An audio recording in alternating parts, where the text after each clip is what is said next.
The southern crown shines modestly below Sagittarius, like a dropped starry wreath.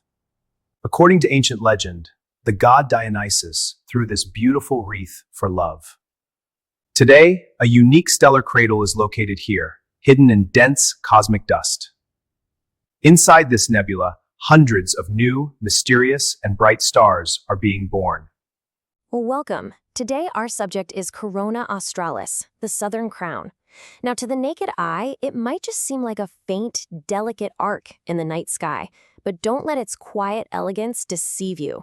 It happens to hide some of the most profound and, frankly, violent processes in the entire universe. You know, this description really captures its essence perfectly. Unlike its brilliant northern sister Corona Borealis, the southern crown is modest. It's a subtle arc of stars. It doesn't shout for attention. No, it rewards the patient observer, the one who takes the time to look closely at the foot of Sagittarius. So, first things first, before we can understand what it is, we have to know precisely where it is. We need to begin by locating Corona Australis in the celestial sphere and defining its observational parameters, basically who on Earth can actually see it. Let's start with its size. It covers just 127.7 square degrees of the sky. To put that in perspective, that makes it one of the smaller constellations, ranking 80th out of the 88. It's a very compact, really understated pattern against the sheer vastness of space. And within this small area, assuming you have perfect dark sky conditions, you might be able to spot approximately 40 stars with the unaided eye. Now, we're talking about stars brighter than the 6th magnitude, so it's a sparse collection for sure, but still a distinct one. Okay, this coordinate, plus 44 degrees north, is an absolutely critical boundary for any observers. Think of it this way. If you live anywhere south of this latitude line, you will have a chance to see the entire constellation at some point during the year. This table really breaks it down for us. For observers in the southern hemisphere, most of North America and southern Europe, the crown is fully accessible. But as you travel farther north, it gets lower and lower on the horizon, until, if you're north of 53 degrees, it never rises at all. For the best possible view, you'll want to look south during July and August. So now that we know where to find it, let's explore what's actually happening inside Corona Australis. This region is so much more than just a pattern of stars. It's an incredibly dynamic stellar nursery, which makes it a crucial laboratory for understanding how stars are born. The constellation might not have any first-magnitude stars, but its two brightest members are a fascinating study in contrast. First, you've got Alpha Coronae Australis, also known as Meridiana.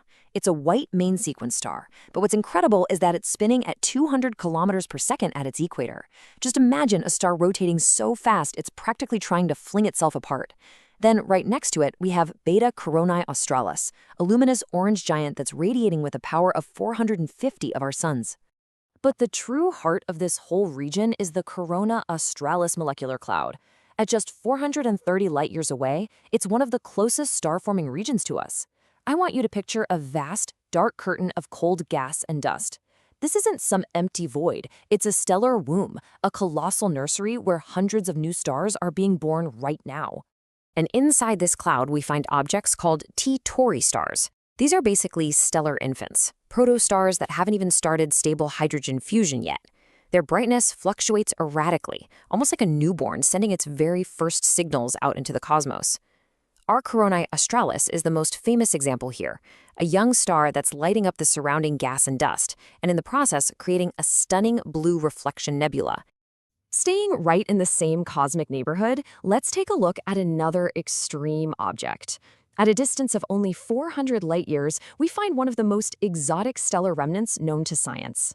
This is the neutron star RX J18 56.5 3754. It's the collapsed core of a massive star that exploded as a supernova. Now try to wrap your head around this. The mass of our sun, the entire thing, crushed into a sphere the size of a city. A single teaspoon of its material would weigh billions of tons. It's one of the Magnificent Seven, and it gives us a crucial laboratory for studying matter under densities that are totally impossible to replicate here on Earth. All right, we're now going to shift our focus from astrophysics to cultural astronomy. For millennia, humanity has looked at this exact same pattern of stars and woven incredible stories, projecting meaning onto the faint arc of the southern crown. So, while we see a crown today, that interpretation is definitely not universal. The ancient Sumerians, they saw Calpen. Arabic astronomers imagined a tench or maybe an ostrich's nest.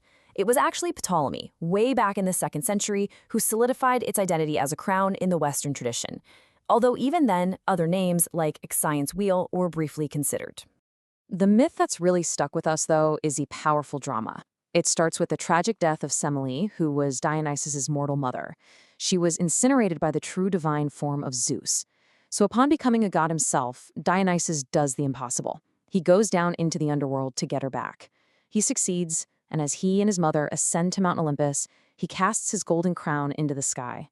And there it remains, a permanent monument to love's triumph over mortality. Okay, we've explored the physics, we've explored the mythology. Now, let's get practical and talk about how you can actually find and observe these wonders for yourself. So to find it, first locate the prominent teapot shape in Sagittarius. Just below it, you'll spot the faint curve of the crown. Now, if you have a simple pair of binoculars, the star-forming region around our Corona Australis will resolve into a faint misty patch. That's the glow of newborn stars. And for you telescope users, the globular cluster NGC 6723 on the border with Sagittarius is a magnificent sight. It's a dense, sparkling ball of hundreds of thousands of ancient suns. So, what does this all mean? Let's bring all of this together and really reflect on the quiet but profound beauty of the Southern Crown. Well, this brings us to the constellation's dual nature. On the one hand, it's a place of birth, a cosmic cradle for new stars. On the other, it's an object of memory, a symbol of devotion cast into the heavens.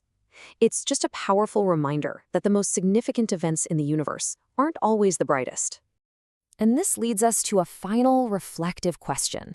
In a universe that's filled with brilliant quasars and luminous galaxies, what is the value of looking closer at the quiet, dim places?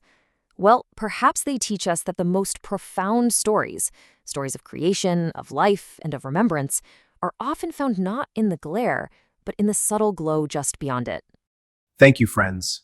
Strive for understanding and become wiser. See you soon.